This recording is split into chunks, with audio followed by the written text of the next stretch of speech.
इस वक्त हमारे साथ हैं और जोधपुर में अरुण हर्ष हमारे दो सहयोगी इस वक्त हमारे साथ मौजूद हैं।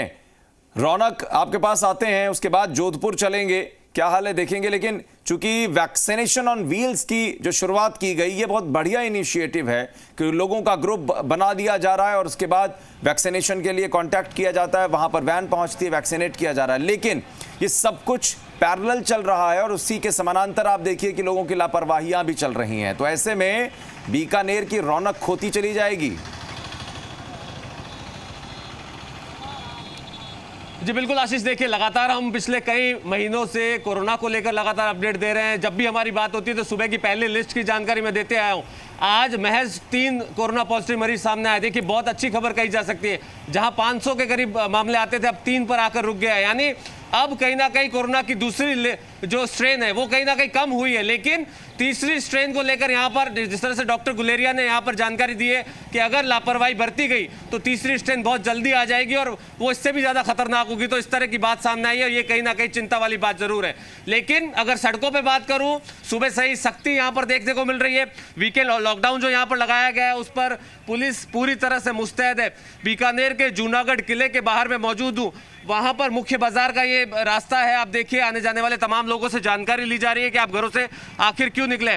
कैमरा सहयोगी घनश्याम से कहूँ दिखाया अगर जूम करके कि मुख्य बाजारों में पूरी तरह से दुकानें बंद है, लोगों की आवाजाही फिर भी नजर आ रही है। ऐसे में कुल मिलाकर देखिए यहाँ पर खड़े पुलिसकर्मी है, चाहे स्वास्थ्य विभाग है, सरकार की जो गाइडलाइन है पूरी तरह से ये कह रही है कि देखिए आप घरों से निकल रहे हैं लेकिन सावधानी बरतिए, भीड़ मत करिए, सोशल डिस्टेंस का पालन करिए, मास्क लगाइए। देखिए जो गाइडलाइन जारी की है उसके अनुरूप काम करवाने की कोशिश यहाँ पर पुलिस द्वारा की जा रही है। हालांकि देखिए एक नज़ारा दिखाता हूँ, जूनागढ़ किले का नज़ारा मैं दिखा दूँ। खूबसूरत किला है, उसके बाहर की ये तस्वीर है, सादुल सिंह सर्कल है और वहाँ पर पुलिस की सख्ती ज़रूर है। देखिए लेकिन इन तमाम चीज़ों के बीच आशीष समझना ये होगा कि जिस तरह की लापरवाही स्ट्रेन 1 के बाद हुई उसका नतीजा स्ट्रेन 2 में देखा है। जिस तरह से मौतों का आंकड़ा बढ़ा, हॉस्पिटल में व्यवस्थाएं बिगड़ी, स्ट्रेन 3 को लेकर यानी तीसरी लहर को लेकर सख्ती जो है वो यहाँ पर कही जा रही है कि बरतने की आवश्यकता है। हालांकि देखिए आशीष, अभी जिस तरह की तस्वीरें मैं दिखा रहा हूँ उसके बाद ये कहा जा रहा है कि अब सख्ती जो है वो साफ तौर पर, जहाँ तक देखिए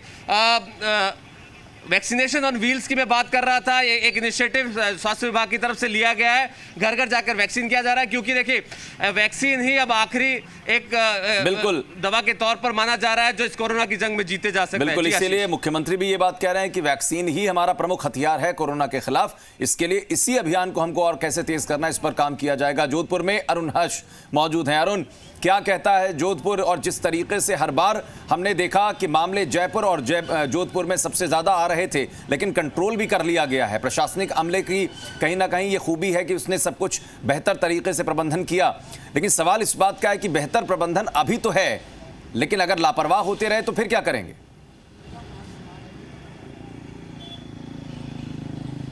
बिल्कुल आशीष, मैं बताना चाहूँगा वीकेंड लॉकडाउन है, उसके बावजूद जिस तरह से लोग सड़कों पर निकल रहे हैं, सहयोगी कैमरामैन सी को कहूँ वो दिखाए दृश्य है। ये देखिए आप, जो लोग हैं, जो प्रभावशाली लोग हैं, कारों में जिस तरह से कारें लाइनें लगी हुई है, ये बताता है कि लोग अपने प्रभाव का बेजा इस्तेमाल कर रहे हैं। भले ही पुलिस प्रशासन अपनी तरफ से उनको रोककर उनको चेक कर रही है, लेकिन लोगों को जागरूक होने की आवश्यकता है। आशीष, पिछले दिनों अगर बात की जाए, कोरोना काल में करीब 50 लाख की पेनल्टी पुलिस ने वसूल लिया जुर्माने के रूप में।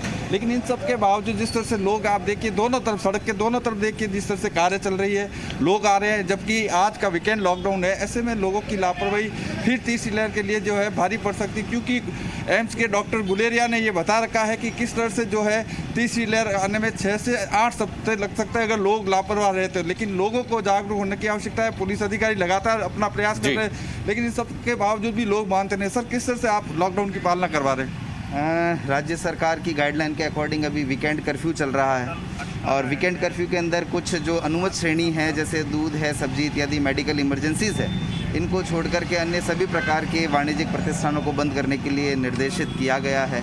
तो हम उन्हीं सभी की पालना करवाने के लिए यहाँ पर नाकाबंदी कर रहे हैं। जितने भी वाहन यहाँ से गुजर रहे हैं, हम उन सभी को चेक कर रहे हैं कि वो अनुमत श्रेणी से के कारण से निकल रहे हैं या नहीं निकल रहे हैं। जो इसकी पालना नहीं कर रहे हैं उनके खिलाफ हम समुचित विधिक कार्रवाई भी कर रहे हैं। ये सारी की सारी कार्रवाई सिर्फ इस पर्पज से है कि लोगों में ये समझ उत्पन्न हो जाए कि बिल्कुल कम जाहिर है कि यहाँ पर पुलिस महकमे की अपनी एक जिम्मेदारी बढ़ जाती है अरुण, और हर एक कोशिश यही है कि लोगों को बचाया जा सके, लोगों को संक्रमण से बचा के रख पाए हम, और इसीलिए शायद ये कदम उठाए जा रहे हैं। बहुत शुक्रिया अरुण हर्ष आपका भी, और रौनक व्यास बीकानेर से लगातार जानकारी देते रहे। बहुत बहुत शुक्रिया आप दोनों।